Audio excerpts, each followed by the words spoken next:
Unzila gimana kabarnya? Alhamdulillah Bu, baik Ibu. Gimana? Alhamdulillah baik juga. Tadi katanya mampir ke toko buku dulu. Iya Bu, bentar langsung ke sini. Tadi ke sini diantar atau sendiri? Diantar Bu, sama ayah tapi udah pulang. Oh gitu. Sebelumnya apa Unzila pernah mengikuti sesi konseling? Pernah Bu, tapi udah lama, setahun yang lalu itu Bu. Itu udah cukup lama ya. Iya. Biar saya jelaskan sedikit ya. Di dalam konseling itu Unzila tidak perlu khawatir jika ingin bercerita, karena kita itu mempunyai asas kerahasiaan, yaitu dimana kita akan menjaga cerita yang konseling ceritakan. Jadi Unzila jangan sembarangan bercerita, karena yang cuma tahu cerita itu cuma lingkup ini doang. Di luar itu gak ada yang tahu. Jadi ya gak perlu sungkan-sungkan, cerita secara terbuka dan seikhlasnya, gitu ya. Insyaallah saya bisa Bu cerita dengan Ibu kamu. Jadi kita mungkin akan melakukan sesi konseling sekitar 30 sampai 45 menit. Dan kalau masih mau dilanjut bisa kita bicarakan di lain waktu. Bagaimana? Apa Unzila sudah siap? Insyaallah siap. Nah sekarang bisa Unzila ceritakan apa yang membuat Unzila datang ke sini sehingga menemui saya hari ini.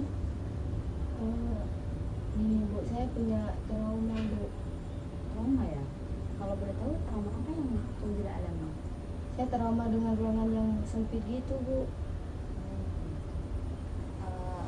Kalau Unzila mengalami trauma seperti itu, apa disebabkan oleh faktor masa lalu atau ada faktor lain? Ya, seperti itu. Ya. Jadi apa Unzila bisa bercerita apa yang menyebabkan Unzila mengalami trauma seperti itu? Unzila kenapa? Kok tiba-tiba murung? Saya takut Bu, jika disuruh mengingat kejadiannya, saya jadi gemetar Bu. Ya, Unzila tenang dulu pikirannya, relax, ceritakan pelan-pelan. Ikuti instruksi saya.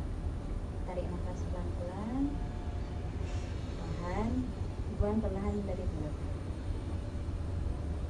Udah? Apa udah merasa lebih baik? Alhamdulillah ya Bu. Jadi, apa Unzila sudah bisa bercerita? Insyaallah bisa Bu. Jadi begini Bu, dulu saat saya masih SMP, ada salah satu di teman saya tuh Bu, iseng menguji saya di kamar mandi ketika saya buang air kecil. Terus dia lupa Bu, kalau dia lupa untuk membukakan pintu kamar mandi itu sampai jam pulang sekolah. Terus juga Pak Sapam nggak tahu kalau ada yang terkunci di kamar mandi. Sampai saya tuh takutan, sampai sepi banget di sekolah. Terus saya gedor-gedor pintu itu sekeras mungkin, tapi nggak ada yang nyamperin Bu. Dari situ saya trauma. Lalu, bagaimana keadaan kamu saat itu? Terus gini Bu, saya tuh di kamar mandi sampai malam. Terus orang tua saya kan karena tanya ya, kok nggak pulang-pulang sih anak ini. Terus orang tua tuh khawatir ya, terus langsung nelpon pihak sekolah. Terus pihak sekolah juga minta tolong ke banyak satpam-satpam di sekolah itu Bu, untuk mencari saya Bu, disuruh cari ke kelas-kelas, terus di ruangan-ruangan apa gitu Bu. Tapi nggak ketemu-temu Bu. Kebetulan tuh Pak Satpam tuh di situ ada yang keliling sekitar itu, carinya di sekitar kamar mandi. Terus Pak Satpam tuh untungnya mendengar suara saya, teriakan saya Bu. Terus Pak Satpam itu penasaran di mana sih letak suara itu, tuh dicari sama Pak Satpam tuh tiba-tiba ada di kamar mandi sebelah gedung itu Bu. Udah Pak Satpam tuh menggedor pintu itu sampai kebuka. Terus ya Pak Satpam tuh kelihatan saya udah lemas banget Bu, karena udah kurang oksigen, terus udah dingin banget di situ, udah seharian di kamar mandi itu. Ya mungkin begitu Bu. Terus gimana? Setelah itu saya langsung dibawa ke rumah sakit Bu, karena kekurangan oksigen Bu. Sebenarnya jika saya disuruh membayangkan hal tersebut Bu, saya bisa pingsan Bu. Apalagi ketika di lift sendirian, tidak bisa Bu, ujung-ujungnya saya bakal kesusahan untuk bernafas, Bu. Jadi trauma ini bisa bikin Unjila pingsan kamu. Iya, Seperti Bu. itu ya. Iya, Bu. Untuk orang tua Unjila, apa ada usaha dari mereka untuk membantu Unjila menggunakan trauma ini? Belum, Bu. Cuma ya kalau saya lagi kemana-mana ya harus ada temennya gitu, Bu. Apalagi naik lift ya, Bu. Apalagi kalau naik lift tuh kalau sendirian nggak bisa banget, saya takut banget tuh. Tapi kalau ada temennya entah satu entah dua ya kayak biasanya itu, Bu. Jadi trauma ini juga bikin Unjila nggak enak gitu ya dalam kehidupan sehari-hari, bikin Unjila juga kesusahan kemana-mana gitu kan? Iya, Bu, seakan-akan tuh saya kalau mau pergi kemana harus ada yang mendampingi saya tuh agar gak takut lagi kayak gitu, Bu. Saya paham apa yang Unjila rasakan. Jadi sekarang Unjila ingin mengatasi trauma ini atau bahkan bisa menggunakan trauma ini, begitu ya? Iya, Bu. Walaupun untuk menghilangkan trauma ini kamu harus dihadapkan sama rasa ketakutan kamu siap? Sekarang saya harus mencoba dulu, Bu. Walaupun seperti itu caranya saya harus bisa sih, Bu. Oke, jadi bisa disimpulkan dulu ya, Unjila mengalami trauma gara-gara dulu waktu SMP pernah dikunci sama temannya di kamar mandi sampai dia lupa kalau di dalam kamar mandi masih ada Unjila, dan hal itu juga menjadi trauma hingga saat ini ketika Unjila ada di ruangan sempit atau enggak di dalam lift sendirian, begitu ya? Dan kamu ingin menghilangkan trauma ini yang kamu alami saat ini, apakah seperti itu? Seperti itu.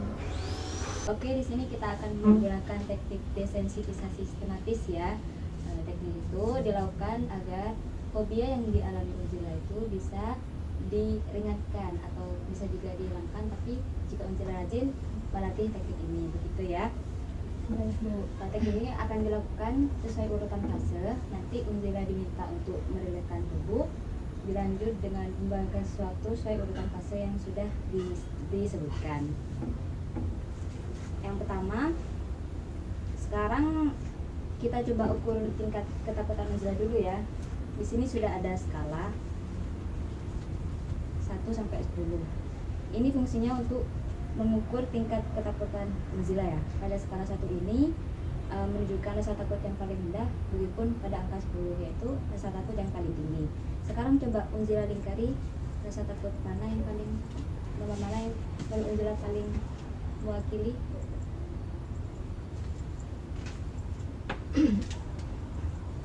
Unjila berarti melingkari nomor 9 ya.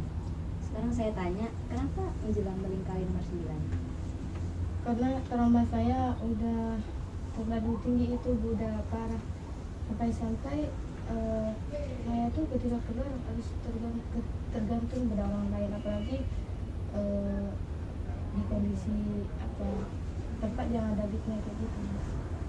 Oke. Sebelumnya saya tanya, tempat yang bikin Unjila nyaman gitu seperti apa? Bikin Unjila rileks, damai, tenang, itu kayak tempat kayak apa? Saya sukanya sih, Bu, di pantai dengan animal sepoi-sepoi, dengan ombak yang Seperti itu. iya. Unjila suka suasana pantai begitu ya? Iya, Bu. Oke, sebelum kita masuki acara intinya, tekniknya, sebelum kita masuki teknik, coba Unjila tuliskan di skala ini hal apa yang bikin Unjila cemas jika berhadapan dengan ruangan sempit. Tulis.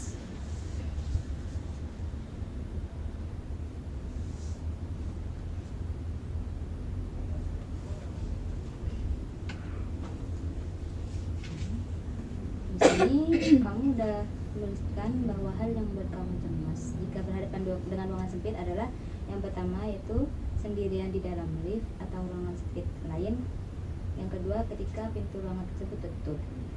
Kalau misal ini diurutkan, yang paling membuat Unjila cemas tuh yang nomor berapa?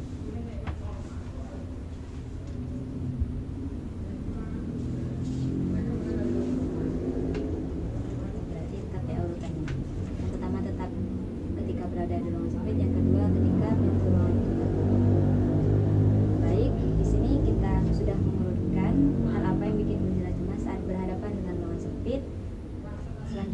kita akan sudah mulai memasuki tekniknya. Apa Unzila sudah siap? Sama-sama. Oke.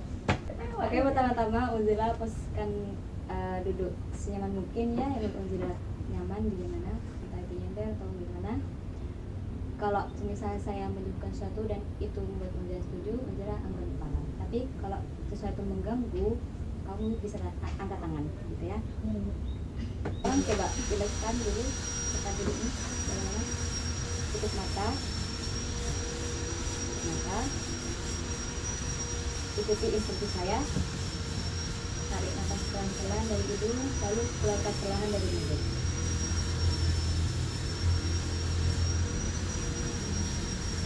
Aku udah agak ringan. Kapan itu sampai kamu merasa rileks. Ya. Sekarang coba kamu bayangkan, kamu sedang dari pantai yang tenang banget. Angin sepoi-sepoinya, suara deburan ombak, burung berkicau, terus rasa pasir di kaki kamu. Kamu berada di situ menikmati ketenangan yang ada di sana. Kamu merasa sangat rileks dan nyaman. Apa kamu sudah membayangkannya? Saat kamu sedang asik di sana, sedang asik sendiri, tiba-tiba ada seorang yang menepuk pundakmu dari belakang. Seorang itu adalah teman kamu saat itu, teman yang pernah menemui kamu di dalam toilet sekolah. Dia mengajakmu bermain, jalan-jalan bersama. Kamu merasa agak kesal pertama kali melihat dia karena kamu ingat kejadian yang besar itu. Tapi dia tiba-tiba memberikanmu sebuah barang yang tidak kamu sangka-sangka, dan itu sangat membuat kamu suka sama barang itu, barang yang udah diusia kamu lama-lama. Ketika amarahmu mereda, kamu udah gak marah lagi sama dia, udah agak tenang sama dia, dan kalian menuju jalan bersama-sama melanjutkan main tadi. Angin bertiup lagi, angin mulai bertiup lagi, semakin sejuk rasanya. Saat kamu sedang asik bercerita, tiba-tiba kamu sama temanmu menemukan sebuah bukit kecil di tepi pantai. Teman kamu antusias melihat bukit itu dan mengajak kamu ke sana. Ternyata di dalam bukit itu berisi barang-barang antik nusantara gitu. Ada pajang-pajangan, lukisan-lukisan, garis terang, lukisan tangan, semuanya cantik, enak dipandang. Kalian asik lihat itu semua, tapi ruangannya cukup sempit untuk barang semua itu.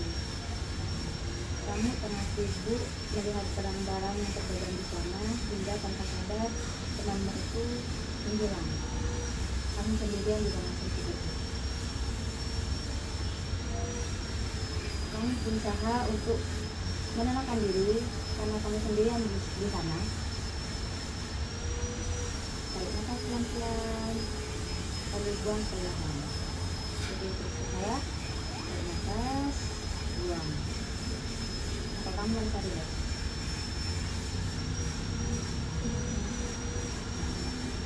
Kamu sudah merasa tenang, sudah bisa mengontrol emosi kamu, rileks, dan kamu melihat keluar itu.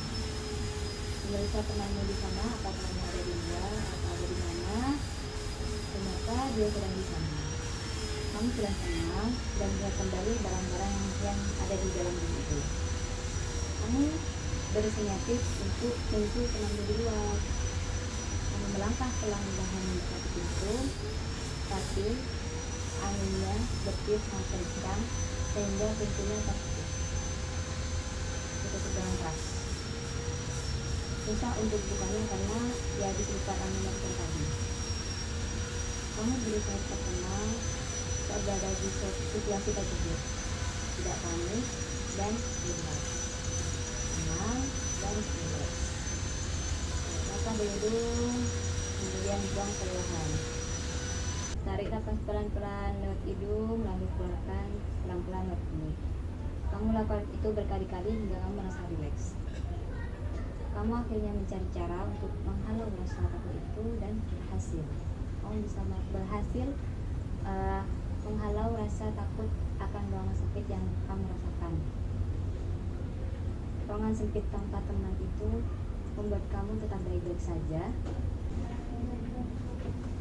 Sekarang rilekskan badan kamu, tenang. Tarik nafas pelan-pelan, buang perlahan.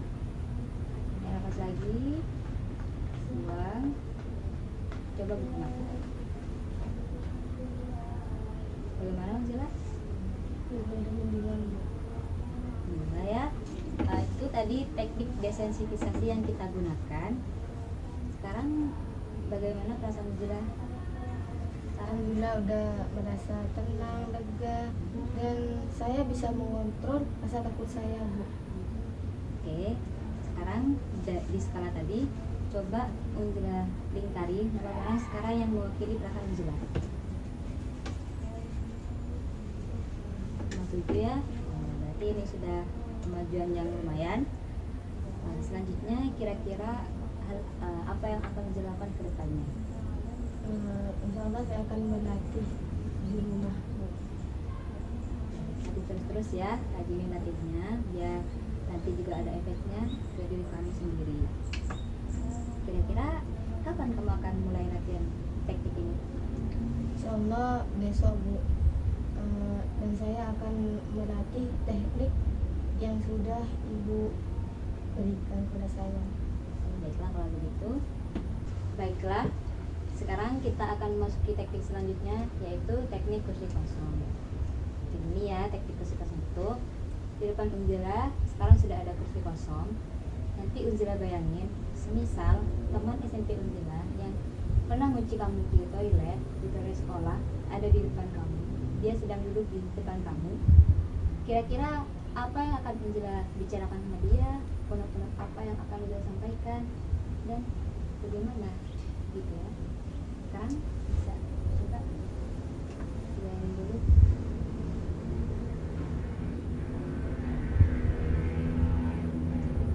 Kenapa sih kamu harus mengujiku di kamar mandi? Kamu udah tahu kamar mandi itu pengap, gelap. Kenapa harus aku? Coba kamu bayangin. Coba kamu nggak ngelakuin hal itu. Aku nggak mungkin sampai ketakutan seperti ini, dan nggak mungkin juga trauma yang berlebihan kayak ini seperti ini. Sampai waktu itu tuh orang tuaku khawatir karena aku belum pulang sekolah sampai malam. Orang tuaku nelpon ke pihak sekolah, minta tolong Pak Sapong untuk menjadikan aku. Kamu nggak tahu kan? Ini nggak lucu. Dengan kamu yang begitu, apa kamu memikirkan konsekuensinya? Aku udah pulang dari sekolah, langsung aku dibawa ke rumah sakit gara-gara aku kurang oksigen. Kamu nggak tahu hal itu. Sudah? Sekarang perasaan Unzila bagaimana setelah Unzila berbicara pada teman Unzila itu? Alhamdulillah, Bu, udah lumayan tenang dengan udak-udak yang saya keluarkan tadi, Bu. Berarti itu juga kegundahan hati kamu selama ini ya, keputusan hati kamu. Dengan begini kamu bisa lebih tenang karena kamu sudah mengeluarkan keputusan kamu. Oke, baik. Walaupun sedihnya kita akan cuma sebentar, tapi semoga nanti berdampak baik bagi teman Unzila ya. Nanti Unzila rajin-rajin tuh latih tekniknya, biar perasaan, biar juga ada pengaruhnya, dia juga merasa pengaruhnya gitu ya. Baik, Bu, terima kasih, Bu, atas bantuannya, Bu. Semoga saya bisa mencoba teknik-teknik yang sudah Ibu berikan pada saya. Mungkin saya langsung balik dulu ya, Bu. Nanti gini ya, semisal Unzila pengen melakukan sembuh lagi, kamu bisa hubungi saya lewat telepon atau lewat WA. Nanti kita bisa bicarakan waktu dan tempat yang pas buat melakukan pertemuan selanjutnya, gitu ya. Baik Bu. Saya langsung pamit dulu ya Bu. Hati-hati di jalan ya. Assalamualaikum Bu. Salam.